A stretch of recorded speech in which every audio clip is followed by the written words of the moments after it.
This is really, really, really wild stuff, man. I still cannot believe what we've been watching for these past 15 days or so in New York City. I mean, Michael Cohen's testimony wrapped up yesterday. And essentially, when you take it all in the aggregate and just take Donald Trump out of it, if you're a Trump deranged lunatic and you're watching this, just take this trip with me, man. Take Donald Trump out of it. And here's what you have. You have a guy, he's an attorney, and he gave some really, really bad legal advice to a client. And he made some really pretty questionable moves while acting on behalf of the client.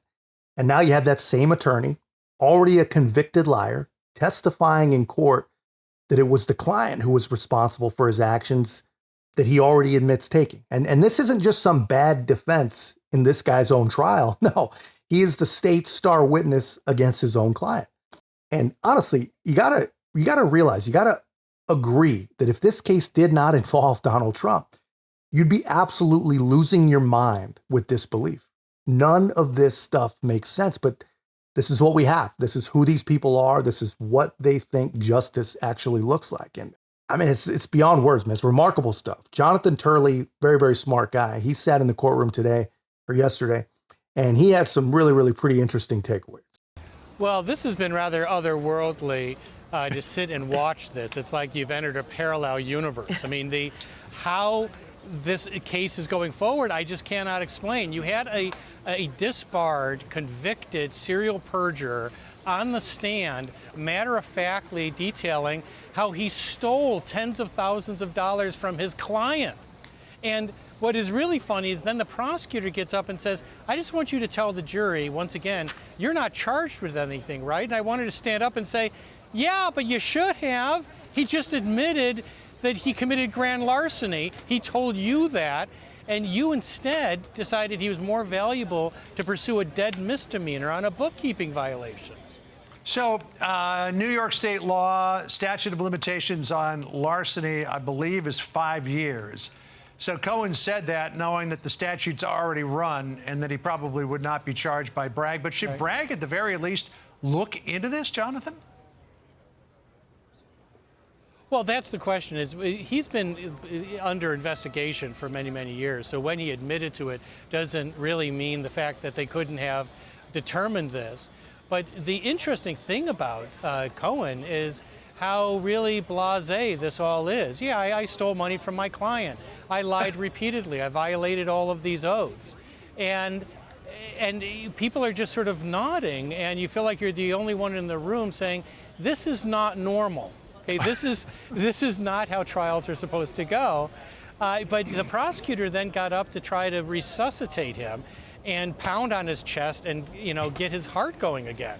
And it made it even worse, because much of what the prosecutor talked about really didn't change the thrust of his arguments. Yeah. So at the end of the day, this is a shiny object that is being used to distract the jury from the fact that they have glaring problems. They had witnesses that said, look, we listed this as a legal expense because we paid it to a lawyer. You have the key role of Weisselberg, who's sitting 15 minutes from here, who was the one who said, yeah, why don't we treat this as a retainer? Which probably made sense to him because Cohen should have had a retainer, but he was a really bad lawyer. And so, like many things, he didn't do that. But now the prosecutors are using his failure as a basis to convict his client, and then he's adding to that and saying, I think you should send my client to jail for following my legal advice. Think about that for a second, man. Michael Cohen, he really is the mastermind of all this stuff. It was his operation, his contacts, his money. And of course, the average leftist, they'll say, why would he spend his own money? And to me, it looks pretty simple. It's just a regular investment. It's just an investment. He thought if he laid out 130 grand, he'd be able to find a way to turn it into 3 or 4 times that, which he did, while also stealing some more off the top, right? And that's the kind of person this is. And that is the state star witness. They've already arrested Weisselberg for perjury, which, is nothing compared to the crimes that Cohen has already been absolved of, but they won't call him. The state won't call the guy that actually paid Michael Cohen. And you got to ask yourself why.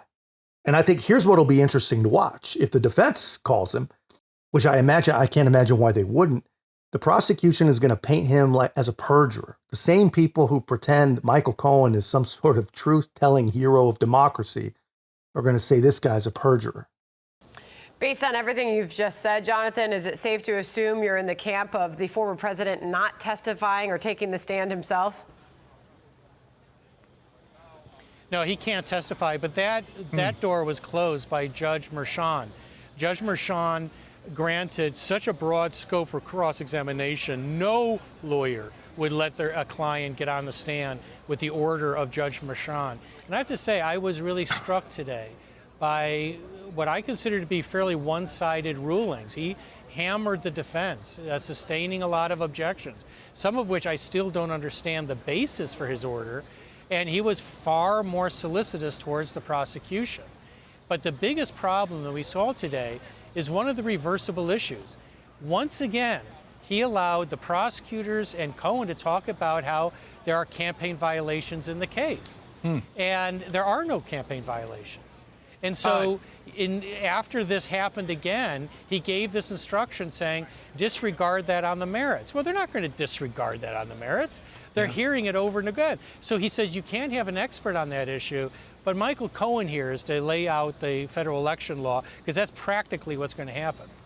I think that's actually a really, really good thing for the defense, man. After reading every word of all this testimony, I cannot honestly imagine anyone anywhere would make a decision of any kind based on anything that Michael Cohen offered. And he's absolutely right, man, about the judge and his sided, one-sided rulings. Honestly, I lost count of how many objections were sustained as Robert Costello was testifying. And this is a guy who represented Cohen when all this stuff started, a guy with more credibility than every single prosecution witness combined. And honestly, it seemed like the judge was in league with the state, just trying to find a way to limit every word that this guy said. Yeah. So let's talk about the defense's strategy here. One person that they would like to call is Brad Smith. He's a Federal Elections Commission official. And they want him to testify about the difference between a campaign contribution, campaign expense, whatever, pointing, to some degree to the potential underlying crime here, because we still don't know what it is. Yet the judge wants to put strict limitations on his testimony. Does he just want to tie the prosecution's hands behind their back here and say, go for it, but you're not going to get anywhere? Well, with the federal election law expert, a lot of judges would probably reach that same conclusion, because it is the domain of the judge to say what the law is. The problem is what this judge has done with the rest of the case.